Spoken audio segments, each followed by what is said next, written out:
भो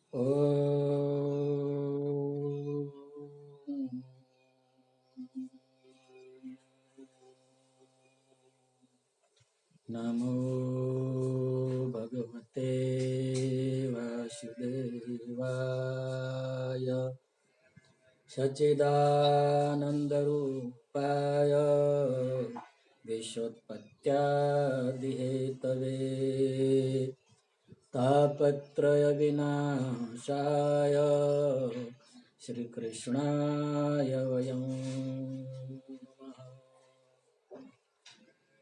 वसुदेवसुतं देवं कंसचाणूरमर्दनं देवकी परमानन्दं कृष्णं वन्दे जगद्गुरुम्। ईशानुभावमखिल श्रुतिसारमेतम् अध्यात्मदीपमतितितीर्षतां तमोऽन्धम् संसारिणां करुणयाः पुराणगुह्यं तं व्याससूनुमुपयामि गुरुं मुनीनाम्। ॐ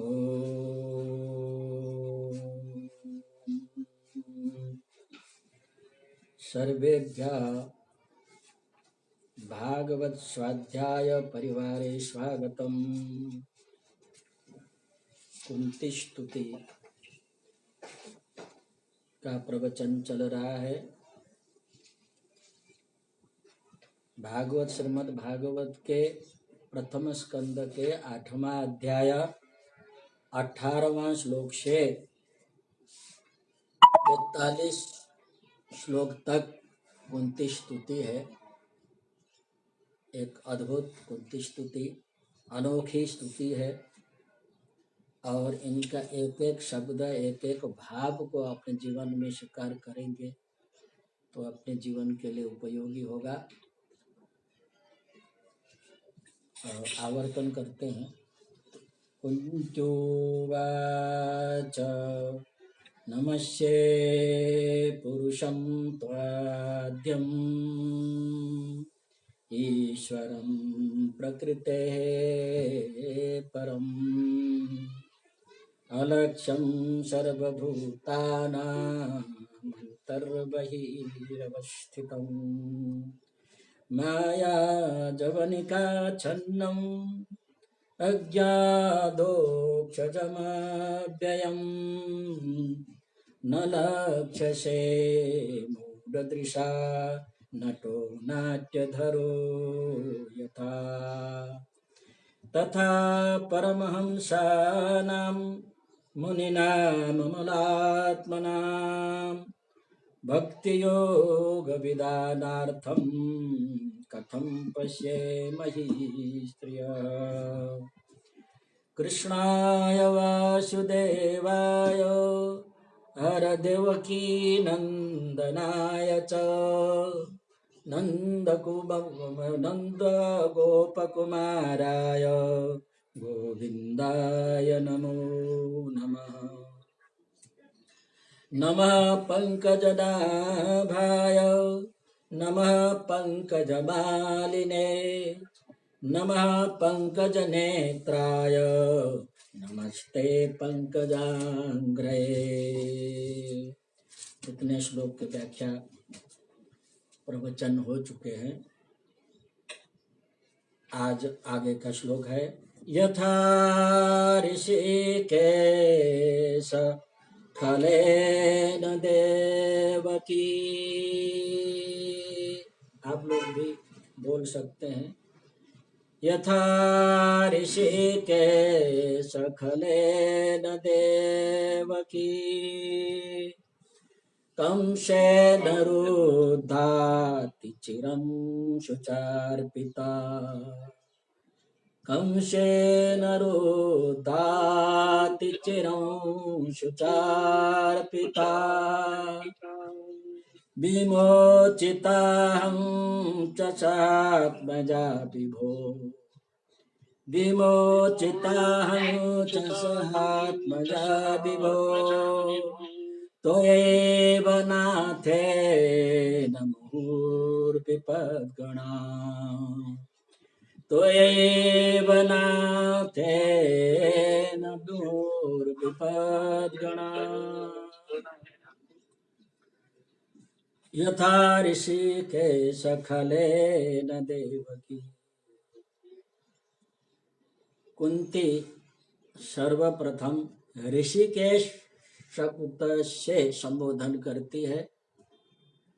ऋषि नहीं है, ऋषि है। रि हा के साथ रि लगाया हुआ है, ऋषिकेश नहीं है। ऋषिकाणाम इंद्रियाणाम ईशः ऋषिकेशः।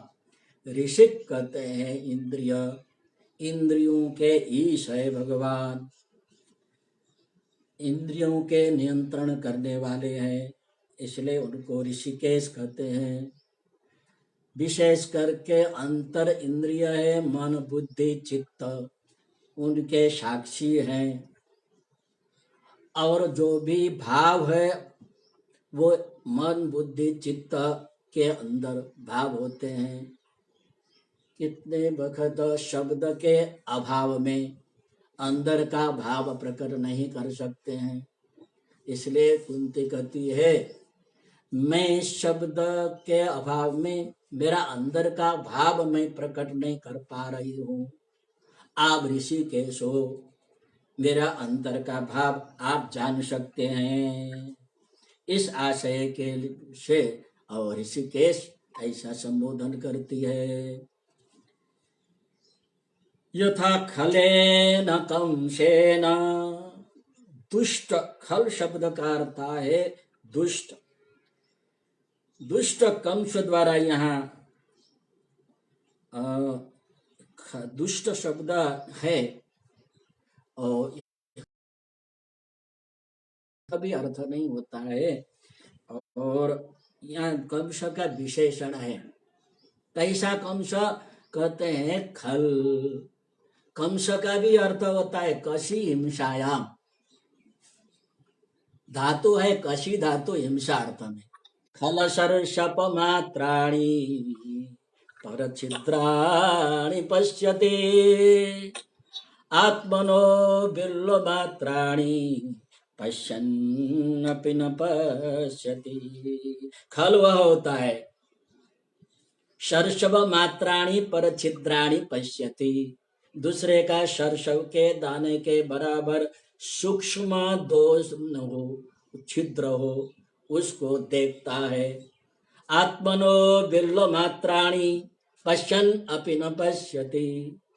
अपने अंदर बिल्व मात्र माने बड़ा दोष होते हुए भी, देखते हुए भी नहीं देखता है, वो खल है। दूसरे का सूक्ष्म दोष को भी देखने वाला होता है, उसको खल और सज्जन में इतना फर्क है। परगुण परमाणु पर्वती कृत्य नित्यम, परगुण परमाणु पर्वती कृत्य नित्यम निज हृदय विकसन्तः सन्ति सन्तः कियन्तः। परगुण परमाणु, दूसरे के जो परमाणु के समान सूक्ष्म गुण हो तो भी पर्वती कृत्य नित्यम, पर्वत के समान विशाल बना करके निज हृदय विकसन्तः, अपने हृदय को प्रसन्न रखने वाले संति संतः कियन्तः, ऐसे संत कुछ ही होते हैं। उसी स्थान में जो दुष्ट होता है खल होता है, परदोष परमाणुन परदोष परमाणुन पर्वतीकृत्य नित्यं निज हृदि विकसन्ता सन्ति ते दुष्ट रूपा। परदोष दूसरे का दोष परमाणु भी के समान है, वो पर्वत के समान विशाल बना करके अपने हृदय में प्रसन्न रख करते हैं, ऐसे दुष्ट खल होते हैं।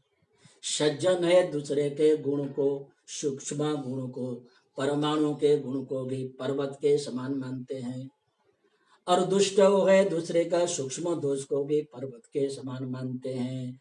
और सज्जन और खल में इतना फर्क है। ये कंस खल था, पूर्व जन्म में यह राक्षस था जिसका नाम था कालनेमी। भगवान विष्णु ने देवासुर संग्राम में उनका वध किया था, और इस जन्म में कंस बना, इसलिए जन्म से ही विष्णु के प्रति, कृष्ण के प्रति विरोध भाव रखता था। उस खल कंसेन देवकी अतिचिरम रुद्धा। उस खल कंस ने, हिंसाशील कंस ने देवकी को बहुत दीर्घ काल तक जेल में, कारागृह में कैद कर दिया। वो देवकी मथुरा के राजा उग्रसेन, उनके देवक भाई थे, उनकी पुत्री थी। और इसलिए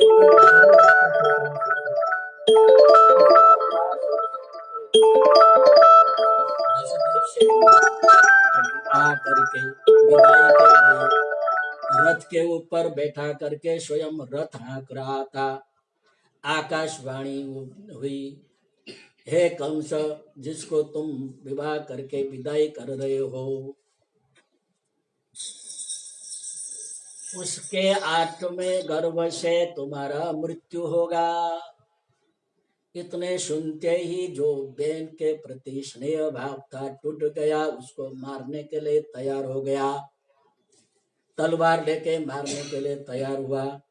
वसुदेव बड़े बुद्धिमानी थे, उन्होंने तत्काल ही एक उपाय सोचा, इस स्त्री को मार के क्या फायदा, तेरी बहन है, स्त्री हत्या लग जाएगी, और इसका जो बच्चा होगा, जितने बालक होंगे और तुमको सौंप देंगे, और उसको तुम अपने आप मार देना, तो तुम्हारा जो भय है, भय दूर हो जाएगा। मान लिया, और कुंती देवकी और वसुदेव को जेल में रखा। अति चिरम रुद्ध, बहुत काल से जेल में रही, क्योंकि 2 वर्ष में एक बालक हो गए तो 7 बालक हो गए थे, 7 दूने 14 वर्ष तक जेल में रही। अति चिरम निरुद्धा, दीर्घ काल तक 14 वर्ष तक कारागृह में। अति चिरम सुचार्पिता, दूसरा बहुकाल तक शोकाकुल रही, कष्ट सहन करती रही। त्वयैव नाथेन,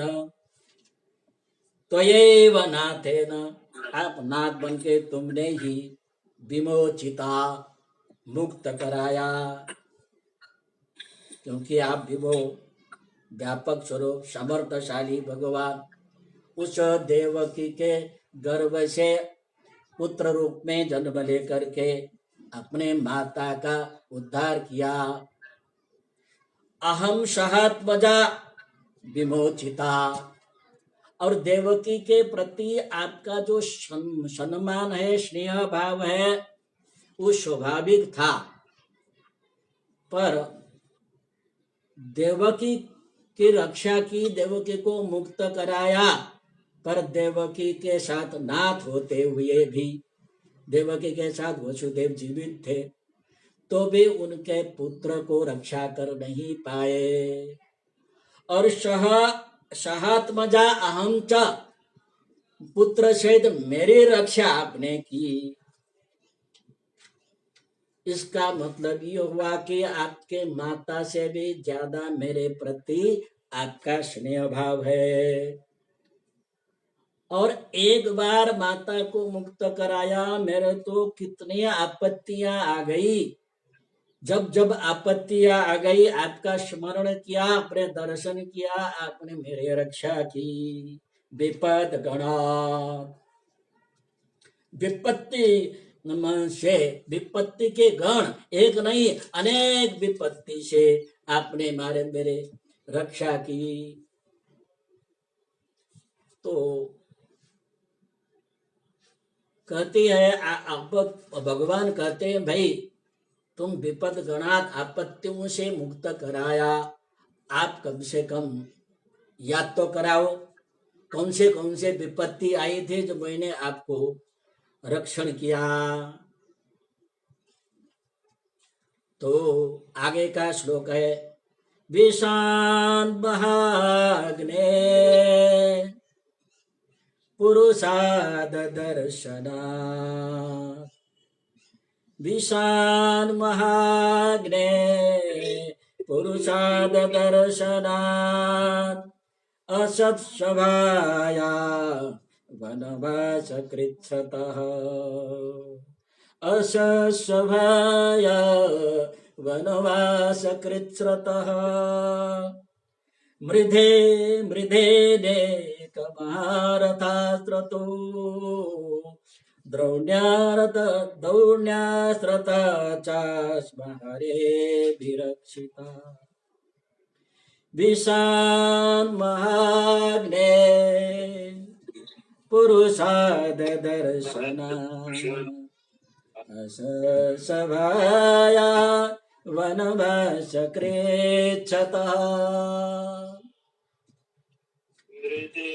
मृधे मृधेनेकमहारथास्त्रतो, द्रोण्यास्त्रता चास्महरेभिरक्षिता। विषान, विष पिलाने से दुर्योधन को,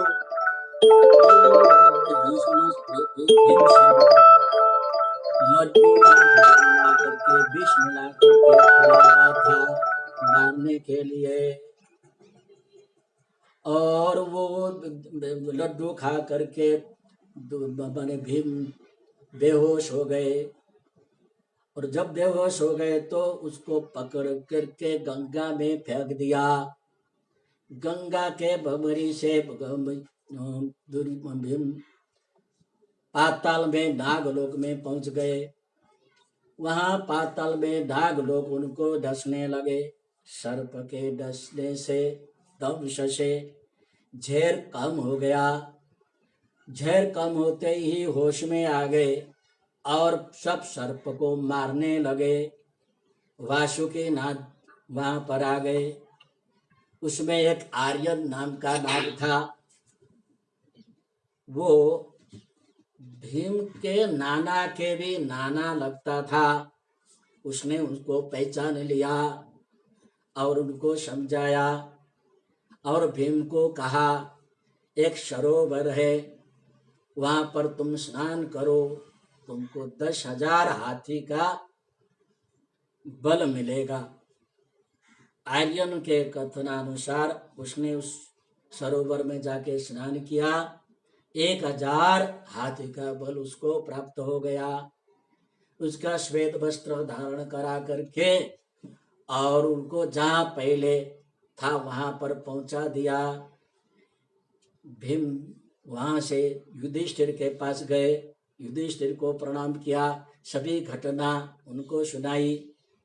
युधिष्ठिर कहते हैं, तुम इतने विष पिलाने से पीने से भी बच गए, वो भगवान श्री कृष्ण की कृपा है, उनको आभार मानना चाहिए।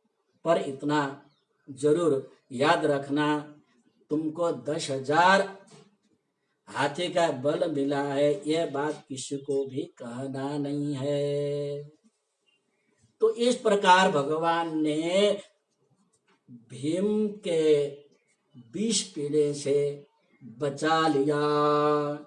विषाद महाग्ने वाराणवती में एक महामहल बनाया था, लाक्ष गृह बनाया था, पर पांडवों को पता नहीं था लाक्ष गृह है। वहां रहने के लिए गए थे, सब वहां रह रहे थे। और दुर्योधन का विचार था जब वहां रहेंगे रात में आग लगा देंगे, मर जाएंगे, युद्ध के बगैर मेरा विजय हो जाएगा, निष्कंटक राज्य चलाऊंगा। ऐसा सोच करके ऐसा घर बना दिया था। जब वहां रहने गए तब श्री कृष्ण ने विदुर जी को कहा, भाई जो उनको सूचना दे दो, जल्दी उस लाक्ष गृह से बाहर निकल जाए। विदुर जी के सूचनानुसार लाक्ष गृह के अंदर से सुरंग खोद करके वो बाहर निकल गए। जिस दिन वो निकल गए थे उसी दिन कुछ वनवासी 5 पुरुष और 1 स्त्री खाली घर देख करके वहां रहने आए थे। रात में दुर्योधन के जो पुरुष थे उन्होंने आग लगा दिया, लाक्ष गृह जल्दी जल गया। प्रातःकाल लोगों ने देखा 5 पुरुष 1 स्त्री का कंकाल पड़ा हुआ था। सबने सोचा 5 पांडव कुंती से सब मर गए। इधर निश्चिंत होकर के दुर्योधन राज्य कर रहा था। इस प्रकार भगवान ने महाअग्नि लाक्ष गृह के अग्नि से मारने के लिए प्रयत्न करने पर भी भगवान ने बचाया। विषान महाग्ने पुरुषाद दर्शनात्। पुरुषान अदंती इति पुरुषादाः। पुरुषों को, मनुष्य को खाने के लिए, यहाँ पुरुष शब्द का अर्थ है मनुष्य। पुरुषान मनुष्यान अदंती इति पुरुषादाः तेषां दर्शनात्। बड़े बड़े हिडम्बा आदि वन में राक्षस आए जो पुरुषों को खाते थे, भगवान के कृपा से उनसे भी बच गए। असद सभाया वनवास कृच्छ्रतः। असत सभा में से कौरवों का असत सभा था, वहां द्रौपदी की भी रक्षा की।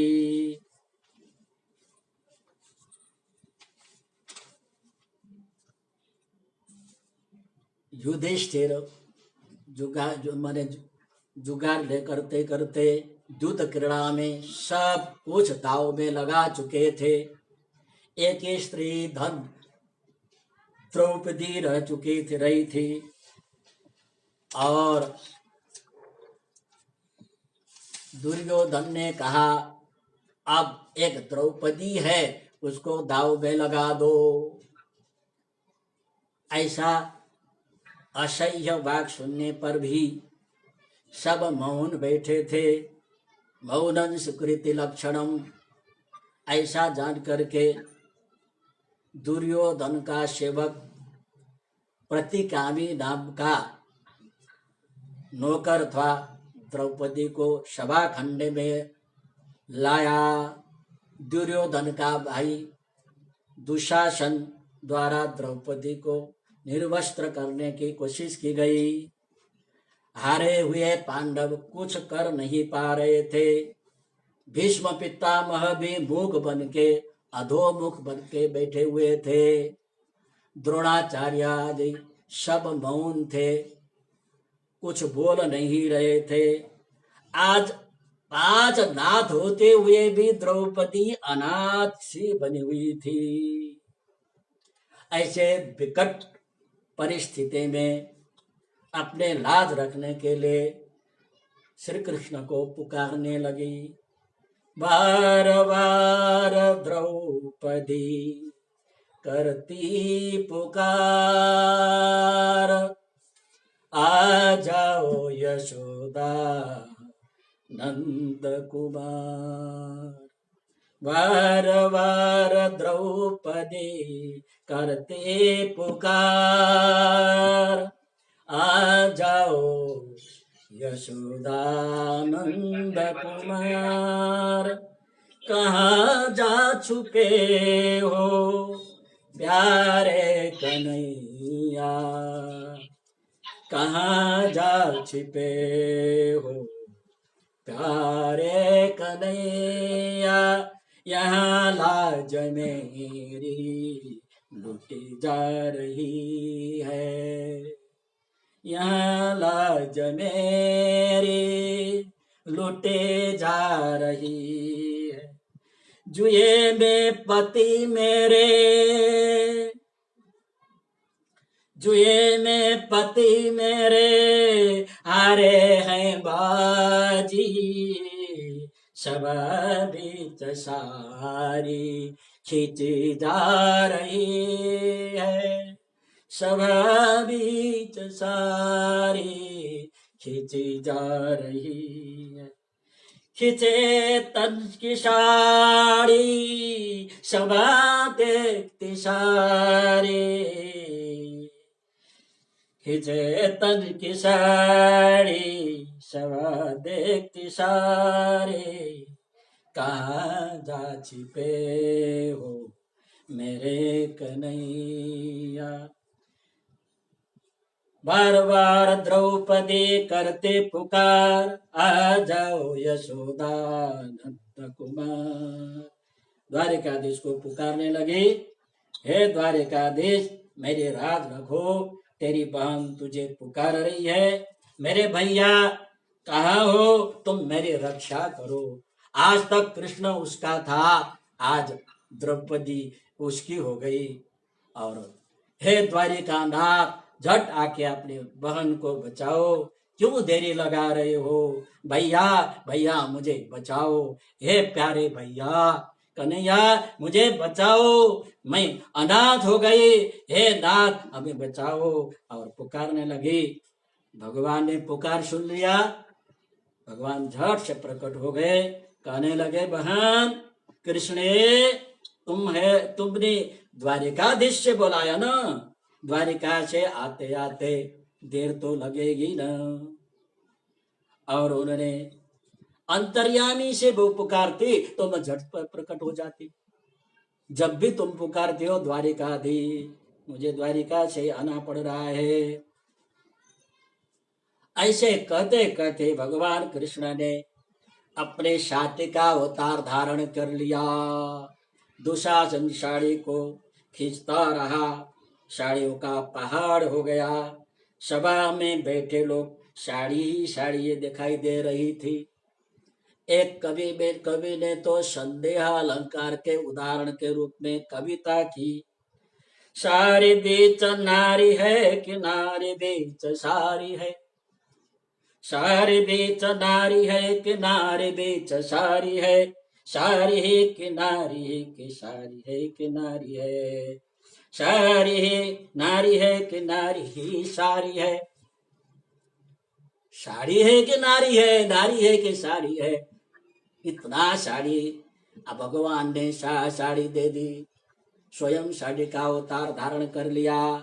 दुशासन साड़ी को खींचते खींचते बेहोश हो गया। सब चकित होकर देखते ही रह गए। इस प्रकार कौरवों की असत सभाओं में वस्त्रावधारण कर द्रौपदी की रक्षा की। विशाल महाग्ने वनवास कृच्छतः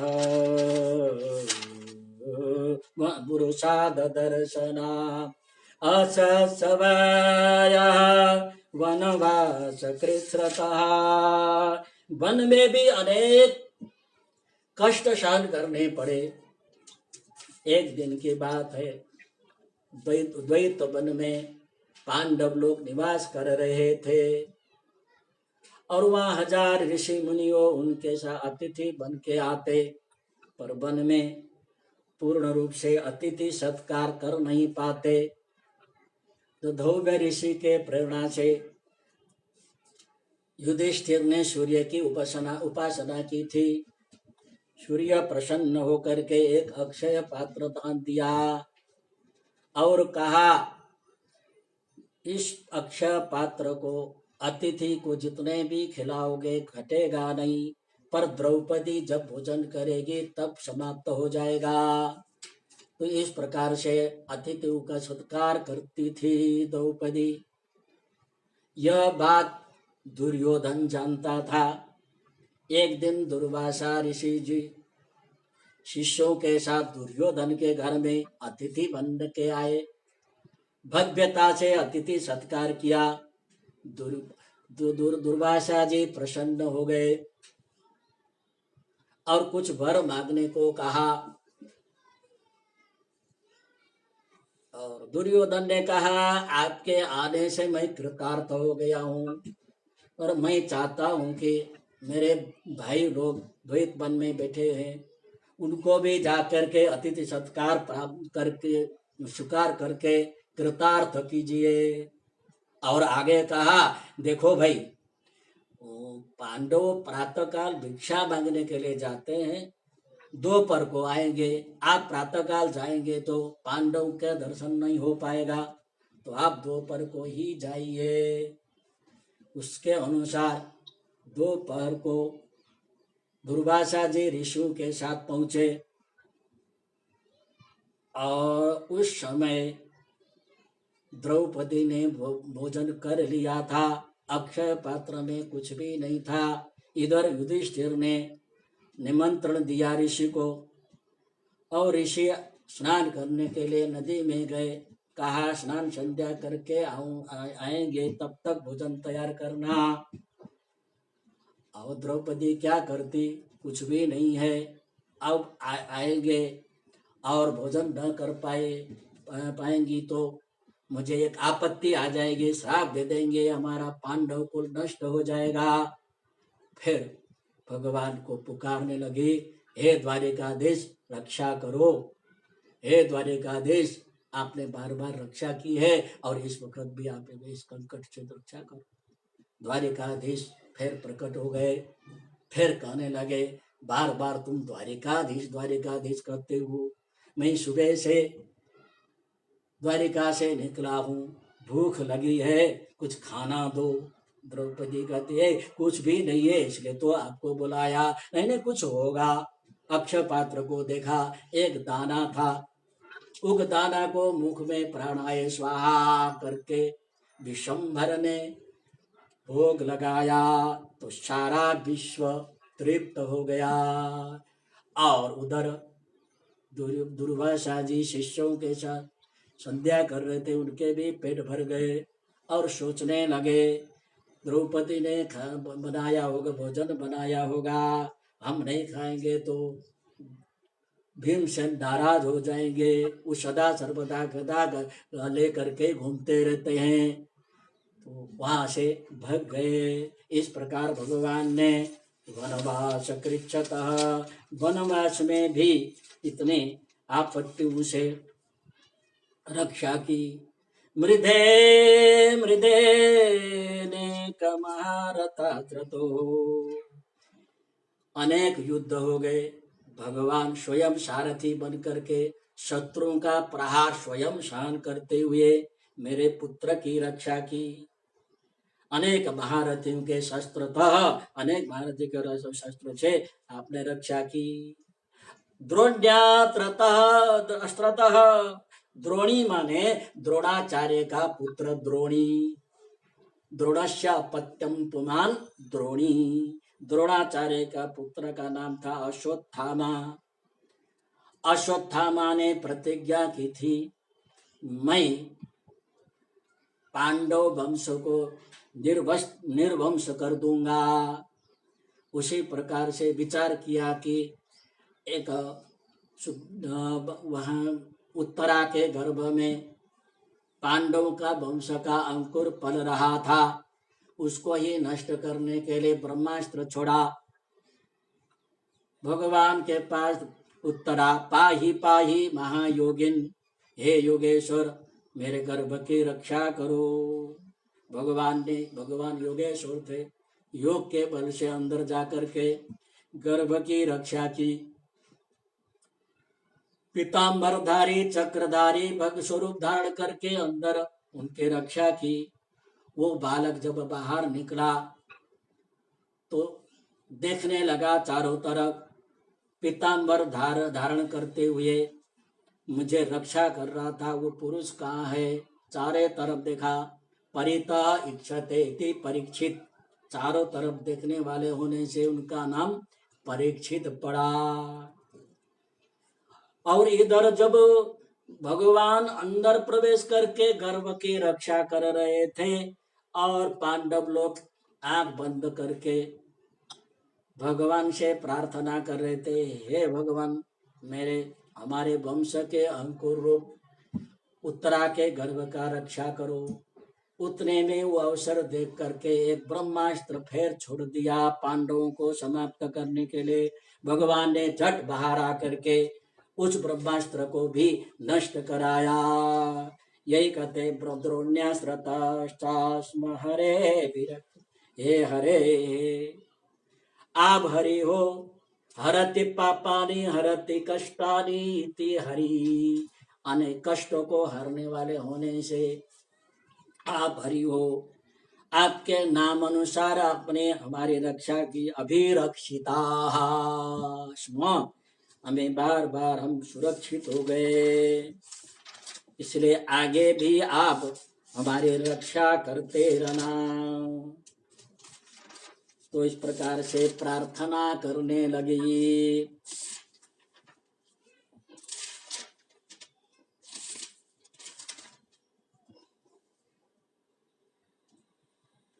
अब कुंती देवी ने विचार किया, जब हमारे जीवन में कष्ट आ गए और कष्ट आते भगवान को स्मरण करते और भगवान का स्मरण करते भगवान दर्शन देते और हमारे कष्ट को दूर करते, इसलिए आगे भी मैं आपत्तियां कष्ट क्यों न मांगू। इसलिए भगवान कृष्ण से कष्ट मांग रही है वरदान के रूप में। विपदा संतु शश्वत, 25वां श्लोक। विपदा संतु शश्वत तत्र तत्र जगद्गुरो, विपदा संतु शश्वत तत्र तत्र जगद्गुरो, भवतो दर्शनं यस्यात् पुनर्भव दर्शनम्। विपदः सन्तु शश्वत् तत्र तत्र जगद्गुरो, भवतो दर्शनं यस्यात् पुनर्भव दर्शनम्। यहाँ जगत कर गुरु के रूप में भगवान को संबोधन करती है कुंती। हे जगत गुरु कृष्ण वंदे जगत गुरु, कृष्ण जगत के गुरु हैं। भगवान श्री कृष्ण ने रणभूमि में अर्जुन को उद्देश्य कर जो उपदेश दिया, श्रीमद् भागवत गीता के नाम से प्रसिद्ध है, जो विश्व के सभी क्षेत्र में अत्यंत उपयोगी है। गीता के उपदेश के कारण ही श्री कृष्ण जगत गुरु बने हैं। विश्व में कोई भी धार्मिक पुस्तक का अधिक भाषा में अनुवाद हुआ हो तो गीता है। 240 भाषाओं में उसका अनुवाद हुआ, ऐसा कहते हैं। उसके बाद बाइबल का क्रम आता है। तो ऐसा अद्भुत गीता है। भगवान का जो उपदेश गीता स्वरूप है वो विश्व को एक संविधान के रूप में हम देख सकते हैं। गीता में जो समभाव है, गीता में जो कर्म भाव है, वैश्विक रूप से उनकी शिक्षा दी जाए, अधिकांश समस्या दूर हो जाए। ऐसे अद्भुत गीता का उपदेश देने वाले भगवान कृष्ण जगत गुरु नहीं तो कौन है। तो इसलिए जगत गुरु संबोधन करते हुए जगत गुरु के रूप में प्रतिष्ठित भगवान कृष्ण को अपने नमस्कार करते हुए सम्मान देती है। हे जगत गुरु, आप जगत के गुरु है। नः अस्माकम, नः शब्द है, अस्मत् शब्द के षष्ठी विभक्ति में नः बनता, उसका पर्याय है अस्माकम। अस्माकम करता हमारे जीवन में, जीवन का। विपदः सन्तु नः अस्माकं जीवने विपदः, विपद विपदौ विपदः, एक नहीं अनेक विपदि, अस्तु तात् सन्तु बहुवचन। विपत्तियां हो नः अस्माकं, हमारे जीवन में विपदः सन्तु, विपत्तियां ही विपत्तियां आती रहे। अरे क्यों भाई तुम विपत्तियां क्यों मांगती हो? कोई भी ऐसा भक्त नहीं रहा जो विपत्तियां मांगते हैं। तुम तो पागल हो गई क्या? तुम विपत्ति मांग रही हो। तत्र तत्र, जहां जहां जब जब विपत्तियां आए वहां वहां, तत्र माने वहां वहां, भवतः आपका,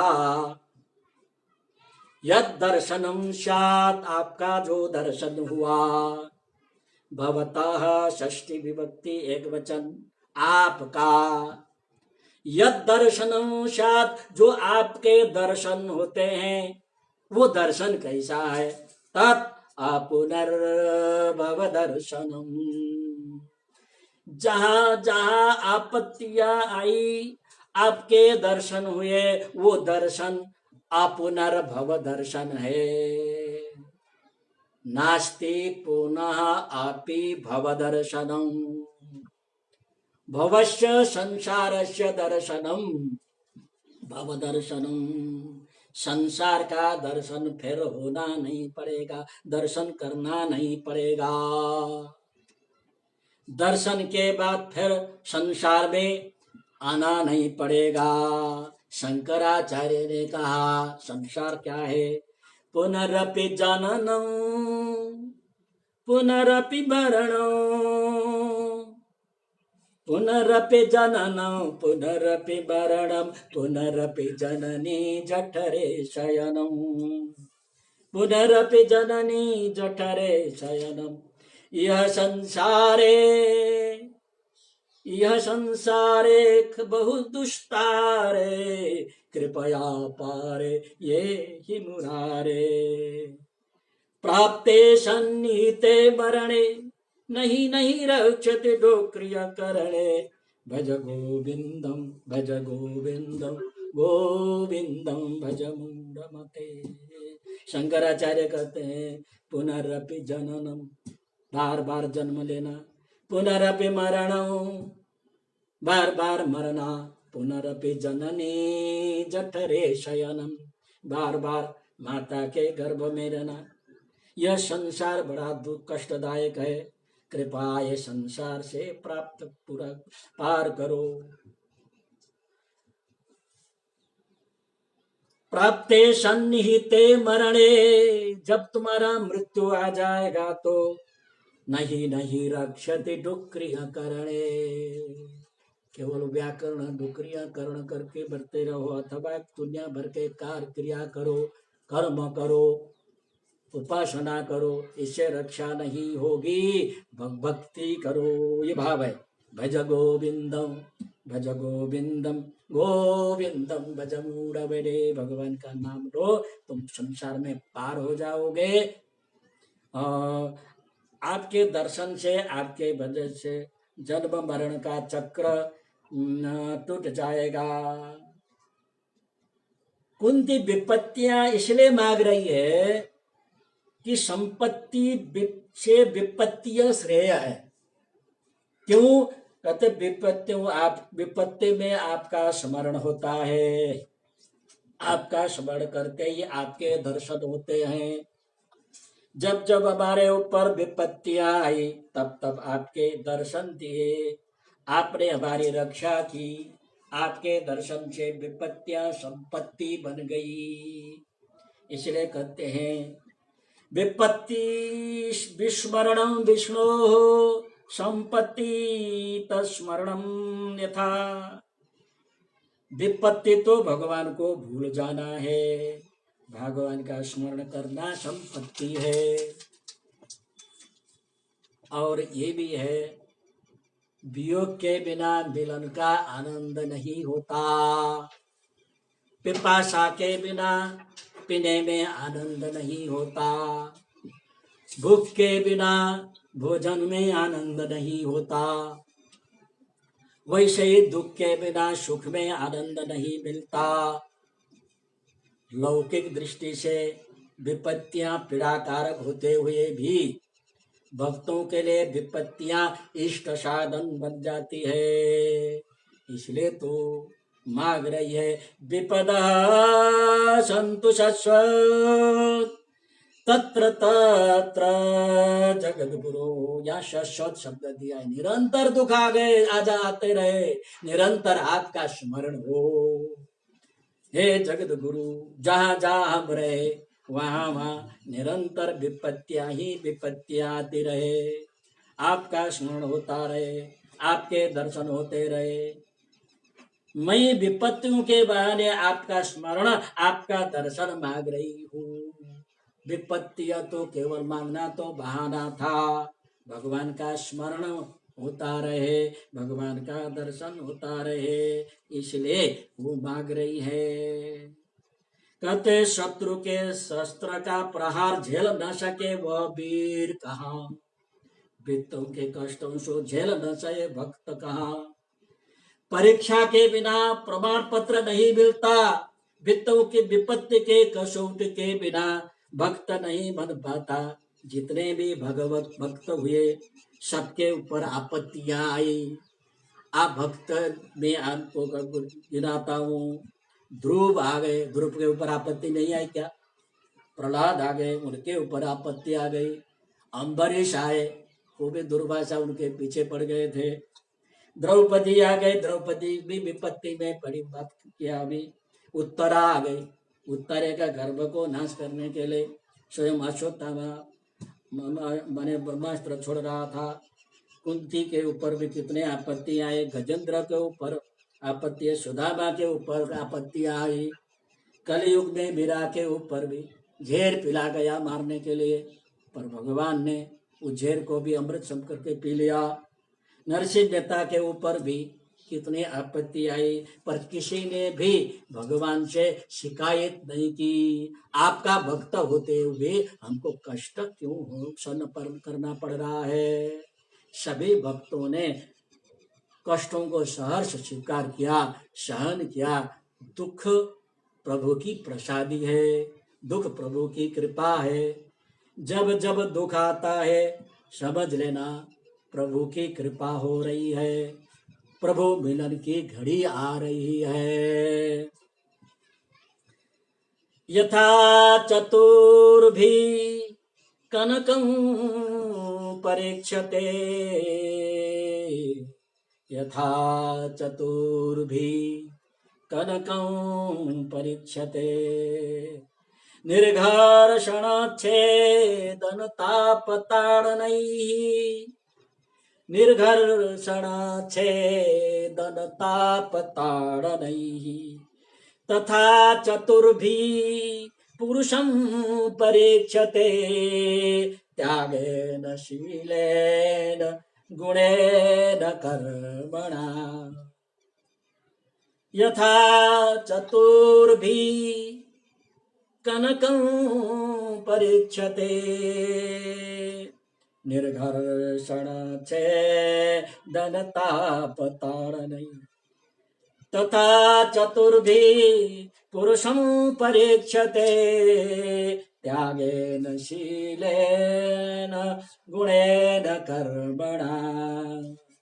जैसे सोनार सोने को चमकाने के लिए सोना को अग्नि में तपाता है, लोहे में के ऊपर रख करके टिपता है, पत्थर के ऊपर रख करके घिसता है, तब सोना चमकता है, आभूषण बनता है। वैसे ही भक्तों को भी यशस्वी तपस्वी सिद्ध बनाने के लिए दुख रूपी अग्नि में रखकर परीक्षा लेते हैं। आप देखो, दुख है उसको उल्टा करके बोलो तो खुद, जो दुख है आपने किया हुआ पूर्व जन्म का पाप कर्म का परिणाम है, खुद किया हुआ कर्म, स्वयं पाप किया, पाप कर्म का परिणाम दुख भोगना पड़ रहा है। अवश्यमेव भोक्तव्यम कृतम कर्म शुभाशुभम, शुभ हो या तो अशुभ हो, अपने किया हुआ कर्म अपने खुद को भोगना ही पड़ता है। रो रो करके क्यों भोगे? मस्ती में पाप कर्म किया तो मस्ती में भोगो, क्यों रोते हो? रोने से दुख दूर होता है क्या? दूसरे को रुला के तुमने ही तो पाप कर्म किया, अब स्वयं रो रहे हो। रोने के जगह में अब भूल को स्वीकार करो, भूल को सुधारो, भगवान से इतना अवश्य मांगो, हे भगवान मेरे कर्मों का फल कष्ट मैं भोग रहा हूं, किंतु इस कष्टों को सहन करने की शक्ति मुझे देना, हंसते हंसते दुख भोग सकूं, दुखों का सहन करते करते आपका स्मरण बनी रहे। इस प्रकार कुंती ने वरदान के रूप में विपत्ति के बहाने भगवान का स्मरण, भगवान का दर्शन पाने की याचना की। इसी परम भक्ता कुंती को हम वंदन करते हैं। ऐसी परम भक्ता का स्मरण श्रवण करने का अवसर भगवान हमें भी देते रहे, ऐसे भगवान से प्रार्थना। अब भगवान ने पूछा, भाई कुंती तुम धन संपत्ति मांगो तो क्या आपत्ति है? मांग लो, कष्ट मांग लिया, धन संपत्ति पे तो मांगो ना।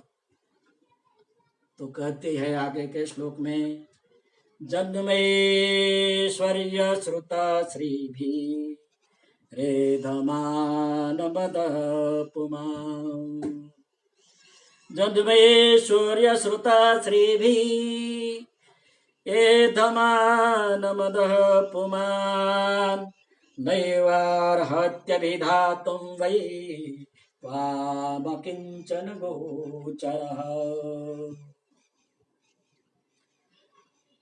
26वां श्लोक, जन्मैश्वर्य श्रुता श्रीभिः एधमानः मदपुमान्, नैवार्हत्यभिधातुं वै त्वाम किंचन गोचरः।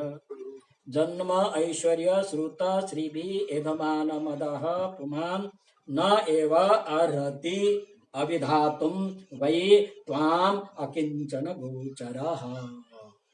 जन्म, उत्तम कुल में जन्म लेने से, ऐश्वर्यम धन संपत्ति वैभव प्राप्त करने से, जन्म उत्तम कुल में जन्म लेने से, ऐश्वर्यम धन संपत्ति वैभव प्राप्त करने से, श्रुतम यहाँ का अर्थ है विद्या, श्रुतम अर्थ यहाँ दिया है विद्या प्राप्त करने से, श्री भी धन से, यश प्राप्त करने से, श्री शब्द यश अर्थ में है, श्री भी धन से जो प्राप्त, मान से जो प्राप्त यश है उसके द्वारा क्या होता है? कहते हैं एधमान मदः,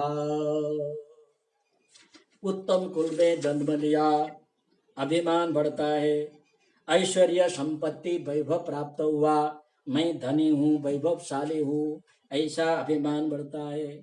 श्रुतम विद्या प्राप्त, उसमें भी मैं बड़ा विद्वान हूँ, मेरे से बड़ा कोई विद्वान नहीं है, ऐसा अभिमान होता है। यशस्वी बनने के लिए भी एक लालसा लोभ जगती है, तो जिससे एधमान, एध એટલે એધ વૃદ્ધૌ धातु है।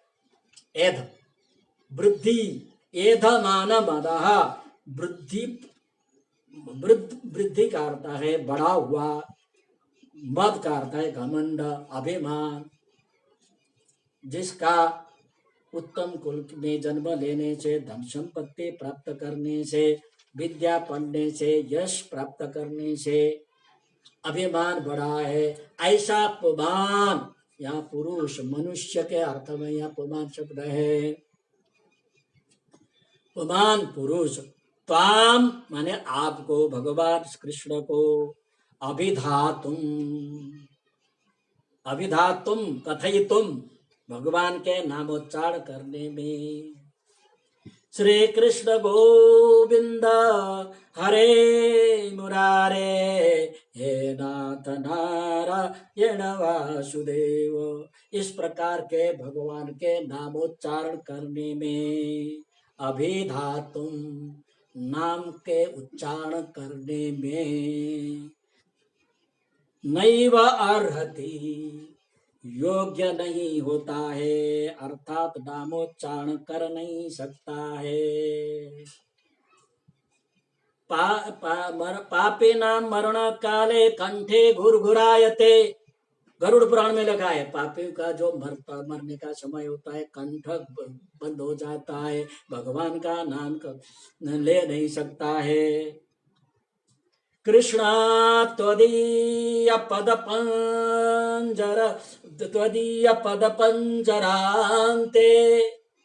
कृष्ण त्वदीय पद पंजरांते, अद्यैव मे विशतु मानस राजहंस। प्राण प्रयाण समये कफवात पित्तैः, कंठावरोधन विधौ स्मरणं कुतस्ते। भक्त भगवान से प्रार्थना करते, हे कृष्ण त्वदीय पद पंजरांते, पद पंजर पंजरांते, पद पंकज, पद पंकज पंजरांते, आपके चरण कमल रूपी पिंजरा के बीच में मध्य, अद्यैव आज ही मेरा मानस राजांश, मानस रूपी मन रूपी राजांश विशतु प्रवेश करे, आपके चरण कमल रूपी पिंजरा में आज ही मेरा मन प्रवेश करे। कहते हैं आज ही क्यों भाई, बहुत वर्ष जीना है, मरण का समय आएगा तब याद करना। कहीं नहीं नहीं, प्राण प्रयाण समये, प्राण प्रयाण समये, प्राण जाने के समय, मरने के समय, कफ वात पित्त, कफ वात पित्त के द्वारा, कंठावरोधन विधौ कंठ रूठ जाता है, स्मरणं कुतस्ते, कफ होने से बोल नहीं सकते, बात होने से बेभान होता है, पित्त होने से भी बोल नहीं सकता है, तो वो आपका स्मरण नहीं होगा। फिर आगत मुकुंद माला में भक्त कहता है, मुकुंद मूर्धना प्रणिपत्याचे, मुकुंद मुकुंद मूर्धना प्रणिपत्याचे, मुकुंद मूर्धना प्रणिपत्याचे, भवन्तमेकान्तमियन्तमर्थम्, भवन्तमेकान्तमियन्तमर्थम्, अविस्मृते त्वच्चरणारविन्दे, अविस्मृते त्वच्चरणारविन्दे, भवे भवे मेस्तु तव प्रसाद, भवे भवे मेस्तु तव प्रसाद। जब प्राण, हे भगवान, मूर्धना बने मस्तक से प्रणिपत्य प्रणाम करते हुए याचे, मांग रहे हूं, इतना ही मांगती हूं, अब अविस्मृति त्वचरणारविंदे, आपके चरणारविंद के विस्मृति न हो, भव भव में आपके चरण कमल की स्मृति रहे, यही मेरी याचना है। इस प्रकार भगवान कृष्ण से ऐश्वर्य नहीं मांगती, धन नहीं मांगती, उससे अभिमान होता है। इसलिए उस भगवान का अंतिम अवस्था में भगवान का धन संपत्ति वाला आदमी भगवान का स्मरण नहीं कर पाता है। दुख में स्मरण करे, सुख में करे न को, यदि सुख में स्मरण करे तो दुख काय को हो। सब दुख में स्मरण करते हैं, सुख में नहीं करते हैं। सुख में स्मरण करते हैं तो दुख नहीं होता है। इस प्रकार से और भगवान का स्मरण करना, भगवान का नामोच्चारण करना, और यही भक्तों का परम कर्तव्य है। इस प्रकार से भक्ति देवी स्तुति कुंती प्रार्थना भगवान को करती हैं। समय हो गया है, आधा श्लोक बाकी है, तो आगे के व्याख्यान में वो आधे अवशिष्ट श्लोक का व्याख्यान करेंगे। आज इतने ही। ओम पूर्णमदः पूर्णमिदं पूर्णात् पूर्णमुदच्यते पूर्णस्य पूर्णमादाय पूर्णमेवावशिष्यते। ओम शांति शांति शांति। सबको नमस्कार। फिर शनिवार को मिलेंगे। कोई प्रश्न हो तो 1 मिनट प्रश्न कर सकते हैं।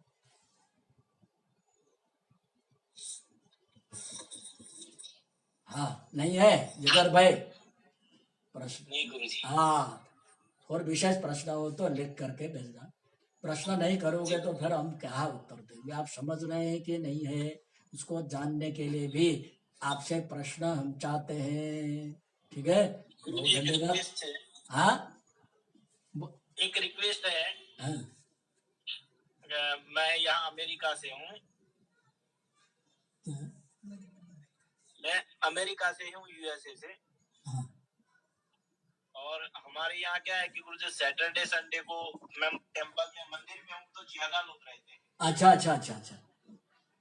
तो ये 2 दिन के अलावा किसी भी चालू दिन में, यानी कि सोम से लेके शुक्र तक कोई और टाइम सेट होता है ऐसा ही तो अच्छा रहेगा। ऐसा शुक्रवार रखे तो अच्छा रहेगा, अथवा तो गुरुवार, कोई भी सोमवार से लेके गुरुवार तक। अच्छा, सोचेंगे।